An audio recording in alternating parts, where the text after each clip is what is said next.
एक प्रश्न जो अधिकतर भक्त करते हैं, पूछते रहते हैं, भक्तों के द्वारा सर्वाधिक प्रश्न करने वाले और भी लोगों के मन में मत में यह बातें रहती हैं कि भगवान की भक्ति कैसे करें। कुछ भगवान के नाम जप में रहते हैं, कुछ भगवान के कथाओं का, लीलाओं का पठन पाठन श्रवण में मन को लगाते हैं, और कुछ तो ऐसे भी हैं जो केवल इंद्रियों से ही भगवान की सेवा में रत रहते। तो कौन सी भक्ति से भगवान प्रसन्न होंगे, उनका दर्शन होगा, साक्षात्कार होगा, दुख समाप्त हो, माया भागे, तभी तो जीव को आनंद मिलेगा। तो यह मार्ग कौन सी मार्ग है जिससे जीव को वह सत्य नित्य शाश्वत आनंद की प्राप्ति हो जाए? ये कौन सा मार्ग है महाराज? क्या करना होगा? और कलयुग के लोग तो विशेषतः केवल इंद्रियों के भक्ति को ही महत्व देते हैं। कोई जप कर रहा है 2 घंटे 4 घंटे 5 घंटे बैठा है जप करने में, ठीक है। कोई पाठ करने में लगा है, भागवत का, रामायण का, देवी भागवत का और भी अन्य ग्रंथों का। तो क्या जीव का दुख तब तक नहीं जा सकता जब तक इस मानव देह का जो लक्ष्य है, सावधान होकर सुनिए, मानव देह का जो लक्ष्य है भगवत प्राप्ति, ये लक्ष्य है। तो ये लक्ष्य कैसे सधे, कैसे मिले? पंथ अनेक हैं, रास्ते अनेक हैं, संप्रदाय अनेक हैं। तो जब भगवान का रास्ता, मार्ग एक तरफ ही जा रहा है, भगवान की ओर चलना है, तो इतने सारे पंथ, इतने मार्ग, इतने संप्रदाय ये क्यों बन गए? इसका क्या कारण है? तो भगवान इसका उत्तर देते हैं। उद्धव जी का ये प्रश्न था कि उद्धव, मैंने केवल एक वेद को प्रकट किया था, वेद को जो मेरे ही समान सत्य है और सनातन है। उसे प्रकट करने पर उसको पढ़ने समझने वाले लोगों ने उसी एक वेद का मतलब, रहस्य अलग अलग अपने अपने बुद्धि से, अपने अपने मस्तिष्क से लगाया। तो इतने मार्ग बन गए। कोई समझा कि इंद्रियों की ही भक्ति ही सर्वोपरि है, तो इंद्रियों की भक्ति में लग गया। कोई समझ लिया कि ब्रह्म की उपासना यही सर्वोत्तम है, सर्वोत्कृष्ट है, तो ब्रह्म की उपासना करने लगा। कोई निर्गुण निर्विशेष निराकार में, कोई सगुण साकार में, कोई वेद का पाठन करने लगा, कोई जप करने लगा, कोई ध्यान करने लगा, कोई तपस्या करने लगा।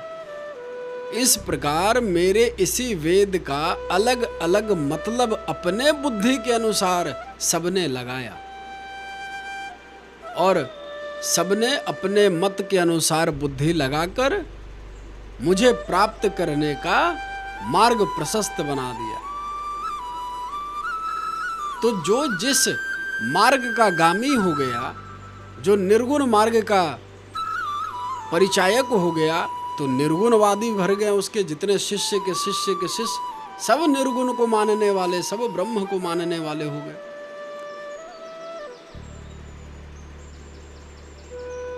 कोई सगुण साकार को मानने वाला हुआ तो उसके शिष्य जितने बनते गए सब सगुण साकार को मानने वाले बन गए। तो कहने का मतलब ये है, अभिप्राय ये है कि भगवान तो एक है, लेकिन उन तक पहुंचने का मार्ग अनेक बन गया। लेकिन महाराज ये सब सतयुग, त्रेता, द्वापर तक भी ठीक था, लेकिन कली काल में, कलियुग में तो आप लोग देख ही रहे हैं कि क्या क्या आपदाएं, कैसे मस्तिष्क को, कैसे विचार उत्पन्न होते जा रहे हैं कलिकाल के प्रभाव के कारण मनुष्यों का। तो इस कली काल में महाराज जो भगवत परायण है, सांसारिक की तो बात छोड़ो, जो भगवान को पाने को आतुर हैं, चाहते हैं कि हम इसी जन्म में अपना कल्याण, उद्धार और सही मार्ग चुनें, उस पर हम चलें, तो वो मार्ग सबसे श्रेष्ठकर मार्ग और सबसे सरल कली काल के जीवों मनुष्यों को देखते हुए वो मार्ग कौन सा है? अगर ध्यान दिया जाए तो केवल एक मार्ग है भगवान की ओर जाने का, बस, और अन्य कोई मार्ग नहीं। ये भगवान वेद से लेकर, रामायण से लेकर, गीता से लेकर जितने उपनिषद हैं, जितने दर्शन हैं, जितने पुराण हैं, सब में मनेव मनुष्यानाम कारणम बंध मोक्षयो, केवल मन ही बंधन का और आपके मोक्ष का कारण मन है। ये मन कैसा है महाराज? क्षणम जाति पातालम क्षणम बसंते नभस्थलम। ऐसा मन पल पल छिन छिन में यह मन बदलता रहता है। अभी यहाँ पे है, अब एक सेकंड मान लो आप चिंतन करने लगे अमेरिका का, कहाँ चला गया ये मन? अमेरिका बैठे बैठे आप अमेरिका की भ्रमण करने लग गए, और क्षणम बसंती नभस्थलम, तुरंत आकाश में चला गया, तुरंत पाताल में चला गया। वायु से भी अनंत गुना तीव्र गति इस मन का है। ऐसी तीव्र गति वाले मन को, इसको रोकना, इसको पकड़ना, इसको बांधना, इस तेज गति वाले अत्यंत तीव्र मन से साधना करा लेना, इसी को साधक साधना कहते हैं। यही साधना है। तो करना क्या है जीव को? बड़े ध्यान से हमारे एक एक प्रश्न, एक एक उत्तर जो आपको मिलता जाए, इसे अपने जीवन में उतारिए। समस्त वेदों का रहस्य, गूढ़ रहस्य मैं आपके सामने प्रस्तुत करने का प्रयत्न करने जा रहा हूं। भगवान का कथा सुनना, उनके नाम गुणानुवादन, नाम गुणगान करना ठीक है, बहुत अच्छा है, लेकिन जब तक आप में यह तत्व नहीं होगा, तत्व ज्ञान नहीं होगा, तब तक के लिए जितने देर आप पंडाल में बैठेंगे उतने देर तो हाँ जी कहते हुए भक्त बने रहेंगे, और जैसे ही उस पंडाल से, उस कथा सेशन से आप बाहर निकलेंगे फिर सांसारिक ही हो जाएंगे। अगर ऐसा होना होता कि भगवत नाम से उद्धार कल्याण हो गया होता, तो अजीब बचपन से लेकर आज तक आप सब और नास्तिक भी लाखों करोड़ों बार भगवान का नाम बोल चुके, तो फिर और अनंत जन्म से बोलते आ रहे हैं। ऐसा तो है नहीं कि केवल इसी जन्म में मनुष्य का शरीर मिला, अनंत जन्म में अनंत बार मनुष्य बने, लेकिन सब व्यर्थ हुआ। हम जहां थे हम वहीं खड़े रह गए। ये किस कारण से ऐसा हुआ? इसका केवल एक कारण है। वह क्या? जब तक हम लोग वह सही साधना नहीं करेंगे, तब तक अनंत जन्म बीत गए और आगे अनंत जन्म और बीतेंगे महाराज, फिर भी भगवत दर्शन इम्पॉसिबल ही रहेगा।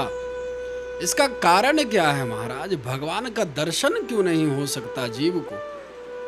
अगर सीधा सीधा कहा जाए कि क्या भगवान का दर्शन मनुष्य को हो सकता है अथवा नहीं, तो इसका एक सरल उत्तर मैं आपको दे रहा हूं। पूरी कथा को, पूरे इस तत्व रहस्य को बड़े ध्यान पूर्वक एकाग्र चित्त से सुने, सारे सवालों का उत्तर आपको इसमें मिलेगा। भगवान का दर्शन क्या मनुष्य को हो सकता है? तो एक सरल उत्तर एक है कि नहीं, नहीं हो सकता है भगवान का दर्शन मनुष्य को, जीव को। क्यों? अजीब प्रहलाद हुए, ध्रुव हुए और तमाम जितने भक्त हैं, कलयुग में भी अनंत भक्त हैं, सबको तो दर्शन मिलता गया। हाँ मिला, लेकिन उसमें एक रहस्य है। सर्वप्रथम तो पहले भक्ति करके जो अनंत जन्म का जो कुकृत हमारे अपने प्रारब्ध कर्म है, संचित कर्म है, पहले तो उसे भोगना पड़ेगा। और जब वो भोग लेंगे पूरा, तब हमारा मन निर्मल हो जाएगा, निर्मल। तो जब हमारा मन निर्मल होगा, तब भगवत कृपा होगी और भगवान का दर्शन हमें मिल पाएगा। पहले से ही काम, क्रोध, लोभ, मोह, मद, मात्सर्य भरे हुए हैं, तो भगवान का दर्शन कैसे होगा? कहाँ भगवान का दर्शन मिलेगा? मिलना होता तो कब का मिला होता, नहीं मिला। तो इसका क्या उपाय है? ऐसा क्या करें कि भगवान का दर्शन मिले? तो ये उपाय जीव नहीं कर सकता। जीव बस इतना कर सकता है कि अपना जो गंदा बर्तन है मन, उसे वो शुद्ध कर ले। शुद्ध करने पे भी भगवान के दर्शन नहीं हो सकते। आप अपने मन को शुद्ध किए बैठे रहो, भगवान का दर्शन नहीं मिलेगा आपको। तो दर्शन कैसे मिलेगा? भगवान का दर्शन किस प्रकार हो?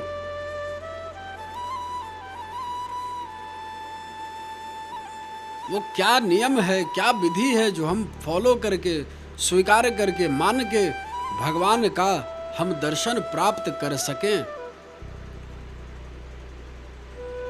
शेष आपको आगे बताएंगे। इस पूरी सेशन को आप लगातार सुने। भगवत संबंधी एक एक तत्व का आपको रहस्य हम बताने की अवश्य चेष्टा करेंगे, प्रयास करेंगे। आप सभी को राधे श्याम।